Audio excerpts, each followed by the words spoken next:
हिंदी की प्रथम कक्षा में मैं रत्नेश चंद्र पांडे आप सबका स्वागत करता हूँ। विद्यार्थियों, बहुत दिनों से बहुप्रतीक्षित था कि मैं एसआई का बैच पुनः लूँ, क्योंकि एसआई का बैच जब 2013-14 में आया था, कुछ वैकेंसियाँ आई थी, वीडियो के साथ आई थी, तो हमने उसमें कई बच्चों को सफल कराया। आज कैरियर हियर के माध्यम से मंजीत सर ने एक प्लेटफॉर्म दिया, इसके लिए मैं उनको धन्यवाद करता हूं। और एसआई का यह सोपान मैं सूक्ष्म से अनंत तक, अनंत का अर्थ है कि एसआई के सिलेबस के अंत तक ले जाने का प्रयास करूंगा। 40 प्रश्न का यह संग्रह जो आपकी परीक्षा में पूछा जाएगा, हिंदी विषय के विशेषज्ञ के रूप में मैं आपको बता दूं कि 29 से 33 प्रश्न जो विद्यार्थी सुचारू रूप से तैयारी करेंगे वे कर लेंगे, लेकिन जो 7-8 प्रश्न का वेरिएशन बनेगा, 10 प्रश्न का वेरिएशन बनेगा, वे वही विद्यार्थी कर पाएंगे जो हमारे साथ प्रयास करेंगे। इस पूरे दौरान हम वर्ण से शुरू करके भाषागत विशेषता के आधार पर साहित्यिक रूपरेखा तक आपको पहुंचाएंगे। पहले सबसे बड़ी चीज़ होती है कि जब किसी मार्ग पर गति करना होता है तो उस मार्ग के विभिन्न आयामों को जान लेना। जैसे यदि हमें किसी गंतव्य तक पहुंचना है तो उस मार्ग में आने वाली तमाम विसंगति बाधाओं के साथ साथ उस मार्ग की रूपरेखा, दशा, दिशा तय कर लेना बहुत आवश्यक है। इसी क्रम में प्यारे बच्चों या प्यारे विद्यार्थियों, प्यारे भाइयों, एक बात बड़ी अच्छी है कि पाठ्यक्रम का निर्धारण जो किया गया है आपके परीक्षा नियामक प्राधिकरण या जो भी रहा हो, पुलिस प्रोन्नति बोर्ड, उनके माध्यम से उसे हम डिस्कस कर लें, आपको बता दें, और हमारी स्ट्रेटजी क्या रहेगी, किस क्रम में हम चलेंगे, यह भी हम आपको बता दें। तो सर्वपूर्व हम बात करते हैं सिलेबस का, पाठ्यक्रम क्या है। तो पाठ्यक्रम में मैं आपको बता दूं कि शुरुआत हम करते हैं वर्ण से, या हम कह दें भाषा से। भाषा, व्याकरण। कैसा व्याकरण? हिंदी भाषा का व्याकरण। तो हिंदी शब्द भी यहाँ आ जाता है। तो हिंदी भाषा का व्याकरण हम देखेंगे। तो हिंदी भाषा और व्याकरण तीनों को मिला करके जो कहानी सेट करेंगे वही हिंदी भाषा का व्याकरण यहाँ बनेगा। सबसे पहले जान लीजिए हिंदी का उद्भव, उत्पत्ति कैसे हुई, हिंदी बना कैसे, आया कैसे। बहुत डीपली और प्रारंभिक दौर पे जब आपको हम हिंदवी शब्द उब्द की चर्चा करेंगे, इसके लिए जब हम साहित्यिक कक्षा चलाएंगे उसमें चर्चा करेंगे, लेकिन अभी हम सोपान को बता दें कि हिंदी का निर्धारण कैसे सोपान क्रम में हुआ है, किस सोपान में हुआ है।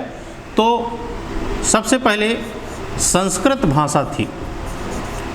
संस्कृत भाषा भी 2 प्रकार की थी, एक लौकिक संस्कृत थी और एक वैदिक। अभी आज हम केवल इंट्रोड्यूस करा रहे हैं आपको। मैंने जैसे बताया कि किसी गंतव्य तक पहुंचना है तो गंतव्य में आने वाले आयाम, दिशा, दशा को पहले जान लेना आवश्यक है। तो आज आप वही चीज़ जानिए और उसी परिप्रेक्ष्य में आपको हम ले चलते हैं। देखिए कैसे। तो पहला संस्कृत में है लौकिक संस्कृत। लौकिक संस्कृत के अंतर्गत लौकिक संस्कृत के अंतर्गत जो आज की संस्कृत हमारे द्वारा पढ़ाई जाती है वह संस्कृत आती है। इसके अलावा एक और था वैदिक संस्कृत। वैदिक संस्कृत जो होता है वह कैसी संस्कृत है भाई?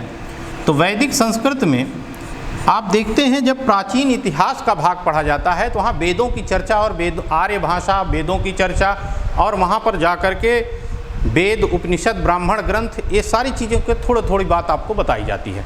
तो यहाँ पर वेदों की जो बात कही गई, जो 4 वेद हमारे निर्धारित किए गए, उनके आधार पर जो चर्चा परिचर्चा रही तथा उन्हीं के मूलभूत डिस्कशन के लिए, उन्हीं को बताने के लिए, उन्हीं को समझाने के लिए जिन जिन ग्रंथों का इसमें विचार किया गया, जिनको जो है गठन किया गया, वे सब इस वैदिक संस्कृत के अंतर्गत आते हैं। लेकिन लौकिक संस्कृत वह संस्कृत रहा जिससे हमारे हिंदी के सोपान का क्रम आगे बढ़ा। आइए देखते हैं, यहाँ पर थोड़ा सा समझते हुए चलते हैं। तो यहाँ देखिए, मैंने कहा संस्कृत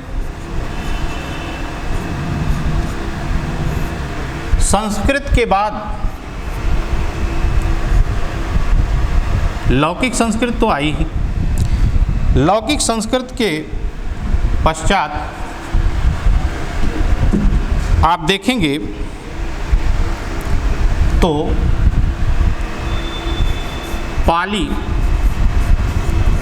भाषा का गठन हुआ। पाली के बाद प्राकृत आया। यहाँ एक विशेषता बताना थोड़ा सा जरूरी हो जाता है। एक विशेषता यहाँ पर बताना जरूरी है, वो क्या है ये देख लीजिए। प्राकृत लिखने से पहले हम एक विशेषता पाली की बता दें कि त्रिपिटक की रचना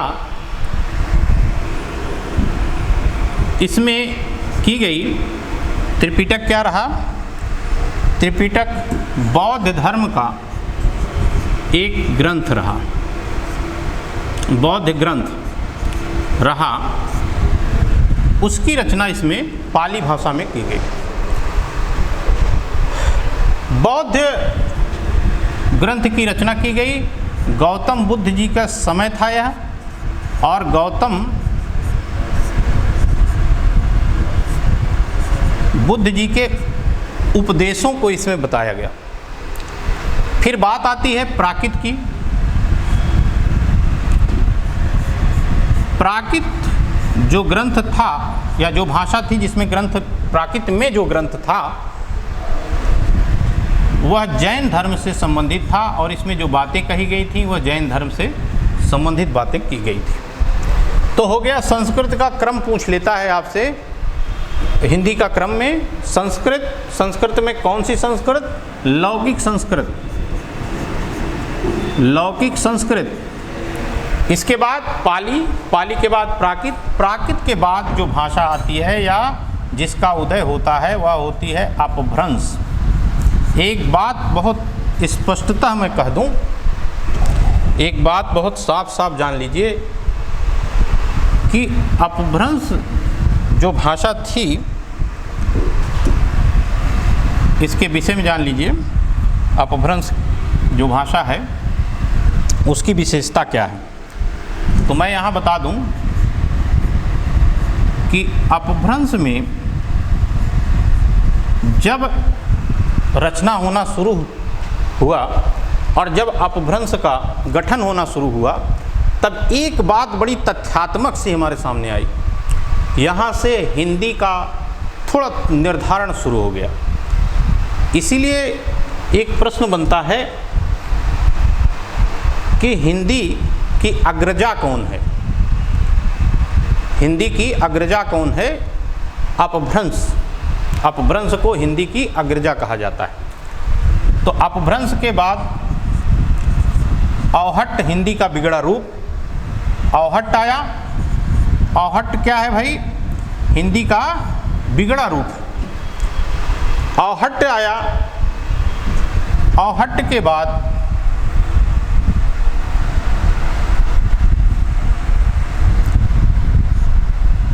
जिस हिंदी का गठन हुआ, इसी में अपभ्रंश को कहीं कहीं पुरानी हिंदी भी कहा गया है। पुरानी हिंदी भी अपभ्रंश को कहीं कहीं कह दिया गया है, पुरानी हिंदी अपभ्रंश को। और यहाँ देखेंगे आप अवहट्ट आया, मतलब संस्कृत से हम शुरू हुए थे, संस्कृत हुआ, पाली हुआ, प्राकृत हुआ, अपभ्रंश हुआ और अवहट्ट हुआ। इस 5 क्रम में आते आते हिंदी का गठन पूरी तरीके से हो चुका था। आप एक चीज़ यहाँ देखेंगे, इसके बाद हिंदी अपने रूप में आई, हिंदी अपने रूप में आ गई और हिंदी का प्रादुर्भाव हो गया, हिंदी प्रयोग में आ गई, हिंदी का पठन पाठन दिखाई देने लगा। लेकिन एक भाषा का मानक रूप होता है, इसके बाद धीरे धीरे मानक हिंदी का विकास हुआ। हिंदी के बाद मानक हिंदी का विकास हुआ। मानक हिंदी के विकास का आधार क्या है भाई? तो मानक हिंदी में, मानक हिंदी से क्या तात्पर्य है? जो व्याकरणिक दृष्टिकोण से परिशुद्ध हिंदी भाषा का प्रयोग किया गया वह मानक हिंदी कहा गया। तो यहाँ ये मानक शब्द यह बताता है कि शुद्धतम परिशुद्ध रूप से हिंदी का प्रयोग हुआ, अर्थात व्याकरणिक दृष्टि से इस हिंदी को प्रयोग किया जाने लगा। एक बात बड़ी छोटी सी है, आप सुनते भी होंगे समझते भी होंगे कि पहले भाषा का गठन हुआ कि पहले व्याकरण का।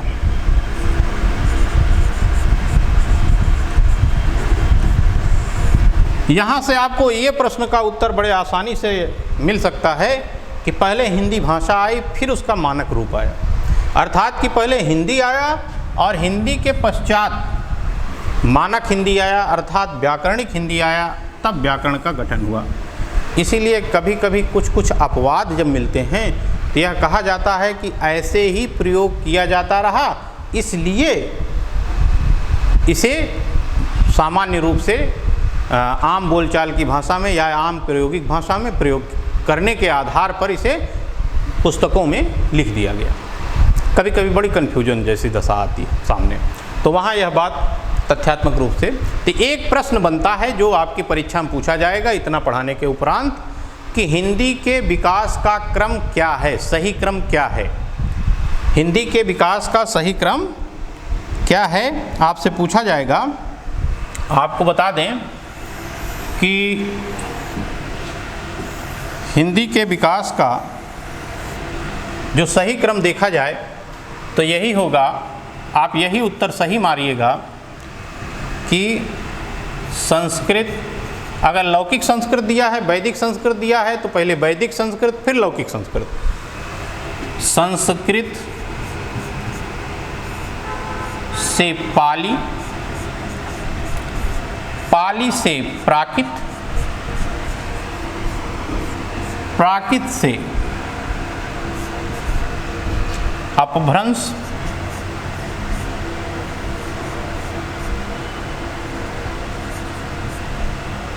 ठीक है, और अपभ्रंश से अवहट्ट, और अवहट्ट से आप देखेंगे हिंदी। आपके परीक्षा में यहाँ आके समाप्त हो जाएगा, लेकिन आज आधुनिक तौर पर जो लोग पूछ रहे हैं हिंदी के बाद मानक हिंदी, ये आपका यहाँ से एक सोपान कंप्लीट हुआ इंट्रोड्यूस होने का, जो यह बताता है कि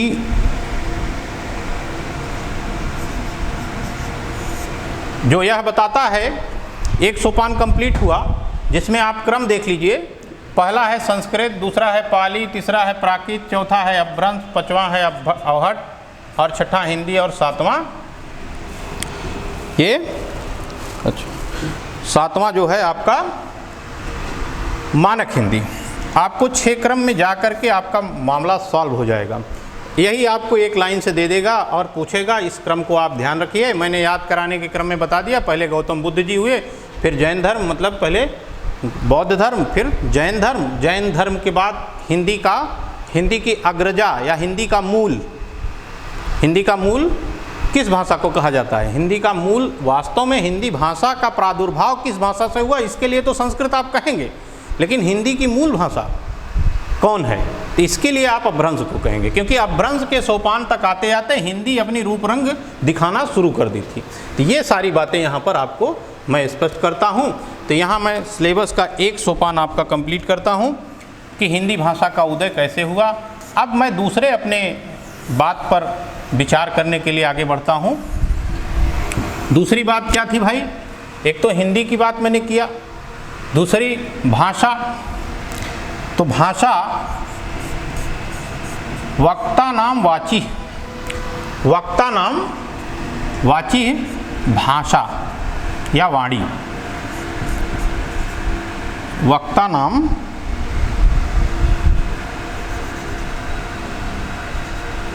वक्ता, एक सेकंड, हाँ, वक्ता नाम वाची।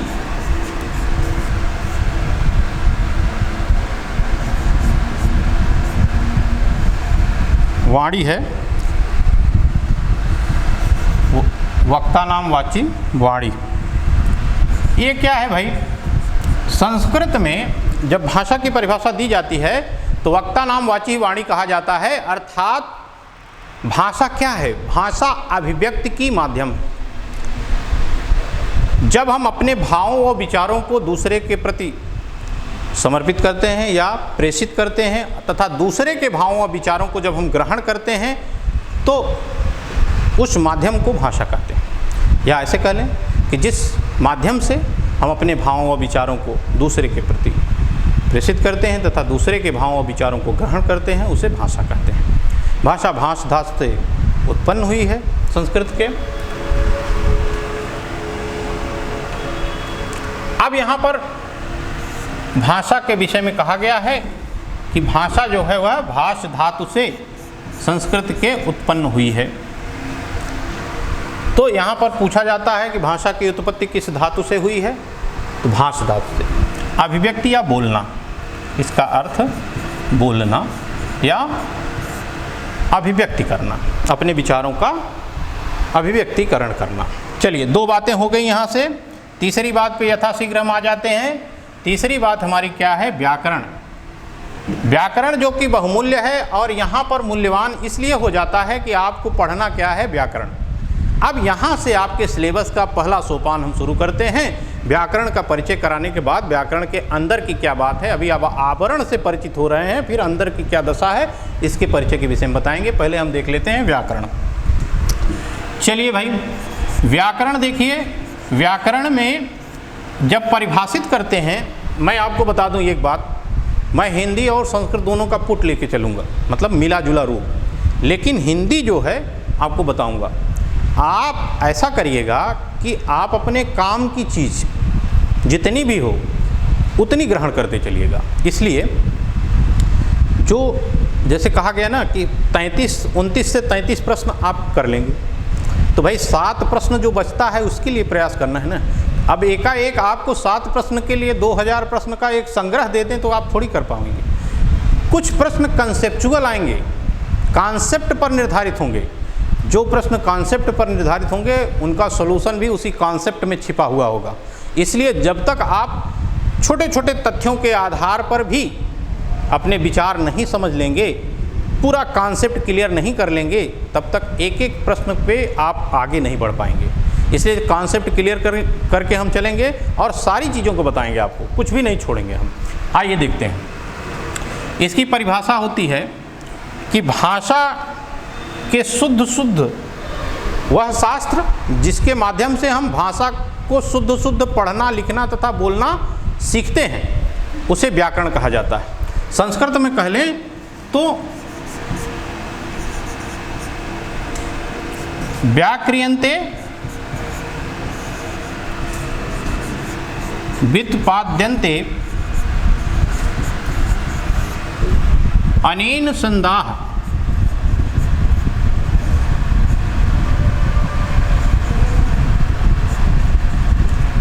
इति व्याकरणम।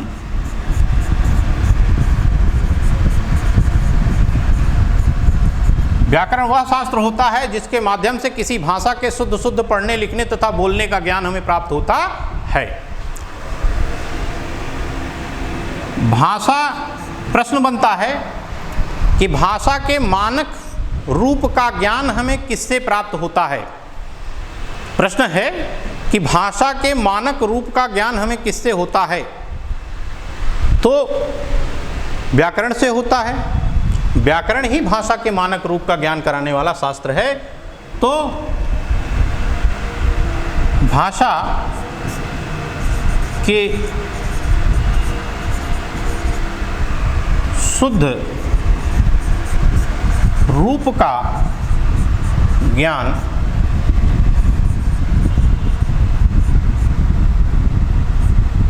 भाषा के शुद्ध रूप का ज्ञान कराने वाले शास्त्र को क्या कहा जाएगा भाई? व्याकरण कहते हैं।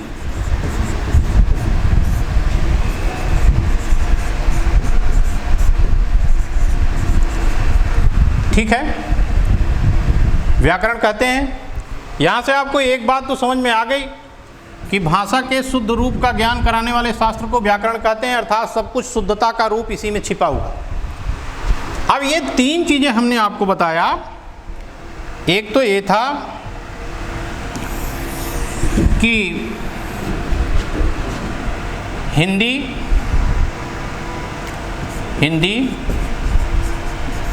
दूसरा है भाषा और तीसरा है व्याकरण। भाई हमारी आदत है, हम जो चीज़ पढ़ाते हैं उसको रिवीजन करा देते हैं वहीं तुरंत। देखते चलिए, हिंदी में आपने देखा हिंदी का क्रमबद्ध चरण कैसे है, कैसे बढ़ रहा है। भाषा में आपने देखा भाषा का की उत्पत्ति किस धातु से है। व्याकरण में आपने देखा व्याकरण की परिभाषा क्या है। अब आपका सिलेबस यहाँ से हम डिस्कस करते हैं। व्याकरण में व्याकरण का जो सोपान शुरू होगा वह कैसे होगा? वह होगा वर्ण। पहले कुछ लोग, या सही भी है, ध्वनि कर दें। ध्वनि, वर्ण, और इसी में अक्षर कर दिया जाए। अक्षर, पहला ए है, दूसरा ए है, तीसरे पे चलेंगे शब्द। शब्द में ही पद कर दें हम। इसके बाद वाक्य, वाक्य के बाद अनुच्छेद। एक प्रश्न यहाँ से भी मिलेगा भाई, अनुच्छेद, और अनुच्छेद के पश्चात अध्याय।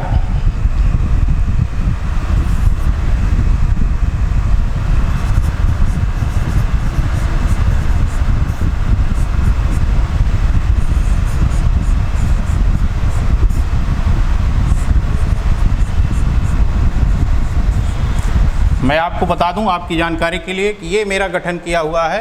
यहाँ तक आके कहानी आपकी क्लोज हो जाती है, लेकिन इसके आगे की कहानी हमने गठित कर दिया। तो कहने का अर्थ ये है कि ध्वनि होता है, वर्ण होता है, शब्द होता है, वाक्य होता है, अनुच्छेद होता है, अध्याय होता है, भाषा साहित्य होता है। इतने में ही टोटल आपका सिलेबस है, कहीं और नहीं है। अभी कौन किससे रिलेटेड है ये मैं बता देता हूँ। तो यहाँ देखेंगे कि ध्वनि क्या होती है। ध्वनि अभिव्यक्ति की सबसे छोटी इकाई होती है। ध्वनि और वर्ण में अंतर क्या है? भाषा की सबसे छोटी इकाई। यहाँ भी प्रश्न बनता है, जब पूछा जाए आपसे अभिव्यक्ति की सबसे छोटी इकाई किसे कहते हैं, तब वहाँ आता है कि ध्वनि को अभिव्यक्ति की सबसे छोटी इकाई कहा जाता है। लेकिन जैसे ही आपको आपसे यह पूछा जाए और आपके लिए यह प्रश्न दिया जाए कि भाषा की सबसे छोटी इकाई किसे कहते हैं, उत्तर बदल जाएगा भाइयों। उत्तर हो जाएगा वर्ण। वर्णते अभिरंजते वा ध्वनि इति वर्ण कथ्यते, अर्थात ऐसी भाषा की सबसे छोटी इकाई जिसे अभिरंजित टुकड़े न किया जा सकें जिसके, वह जो है वर्ण कहलाता है। लेकिन वर्ण लिखित रूप में होता है, ध्वनि मौखिक रूप में होता है। यह अंतर है, बेसिक अंतर है दोनों में। इसके बाद शब्द आता है। अभी मैं वर्ण पे ज़्यादा डिस्कस नहीं कर रहा हूँ, पहले इंट्रोड्यूस करा दूँ पूरा का पूरा आपको, फिर उसके बाद आपसे बात करता हूँ कि वर्ण क्या है, कैसे आपका चलेगा। देखिए इन दोनों को, अक्षर और पद को जोड़ूंगा बाद में। यहाँ पर शब्द देखिए, शब्द क्या है। अब एक प्रश्न और बनता है। प्रश्न क्या है कि भाषा के सबसे छोटे सार्थक समूह को क्या कहा जाता है। अर्थात यह कह दिया जाए कि भाषा की सबसे छोटी सार्थक इकाई कौन सी है। सबसे छोटी इकाई पूछा जाए, वर्ण है। अभिव्यक्ति की सबसे छोटी इकाई पूछा जाए, ध्वनि है। लेकिन भाषा की सबसे छोटी सार्थक इकाई कौन सी है, तो शब्द है। शब्द को भाषा की अभिव्यक्ति की सबसे छोटी इकाई माना जाता है। अब इसमें एक बात बड़ी सी क्लियर है कि शब्दों का संग्रह, शब्दों का सही क्रम या क्रमबद्ध समूह, शब्दों का क्रमबद्ध समूह वाक्य कहलाता है। व्याकरणिक दृष्टिकोण से शब्दों का क्रमबद्ध समूह वाक्य कहलाता है। वाक्य के बाद अनुच्छेद होता है, अनुच्छेद के बाद अध्याय, और अध्याय के बाद भाषा साहित्य की बात की जाती है। यहाँ एक बात बड़ी स्पष्ट है कि ध्वनि के संदर्भ में यह कहा जाता है अभिव्यक्ति की सबसे छोटी इकाई है। आपको इतना ही समझना है। एक प्रश्न यहाँ से यही बनता है। अब ध्वनि के भी 2-3 आयाम हैं, ध्वनि पे डिस्कस करते हुए वहाँ बताया जाएगा। जब कभी आपको यह पूछा जाए, कभी कभी एक प्रश्न आया था, अभी शायद लोअर का प्रश्न था या कहीं पूछा गया था, वह प्रश्न यह था कि भाषा का सही सोपान लिखिए। भाषा का सही सोपान लिखिए। तो भाषा के सही सोपान में ध्वनि हुआ, वर्ण हुआ, और वर्ण के बाद यहाँ अक्षर भी जुड़ा। अक्षर क्या है? न क्षरः क्षरणम इति अक्षरः, अर्थात जिसके टुकड़े न किए जा सकें, वह अक्षर है। तो कहने का तात्पर्य यह हुआ कि वर्ण क्या है? वर्ण भी अक्षर का ही एक रूप है। वर्ण के भी टुकड़े नहीं किए जा सकते, अक्षर के भी टुकड़े नहीं किए जा सकते। तो कहने का तात्पर्य यह है कि वर्ण का एक रूप अक्षर भी है, लेकिन वर्ण के बाद अक्षर, फिर अक्षर के बाद शब्द, शब्द के बाद वाक्य। तो हम आपको यहाँ से शुरू करेंगे वर्ण से। वर्ण की परिभाषा यह है कि भाषा की सबसे छोटी इकाई को वर्ण कहा जाता है। मैं आपको बता दूं कि यहाँ जो वर्ण है वह संधि से संबंध रखता है, जो शब्द है वह पद से संबंध रखता है, जो पद है वह समास का भाग है। और वाक्य में आप देखेंगे, वाक्य शुद्धिकरण देखेंगे, विशेषण विशेष से देखेंगे, और भी चीज़ें हैं। फिर अनुच्छेद में कैसे पैराग्राफ्स हल किए जाएंगे, ये सारी बातें हम करेंगे। अगली कक्षा में हम वर्ण से शुरुआत करके आपको और बातें अपनी तथ्यात्मक रूप से स्पष्ट करेंगे। तो आज के लिए धन्यवाद।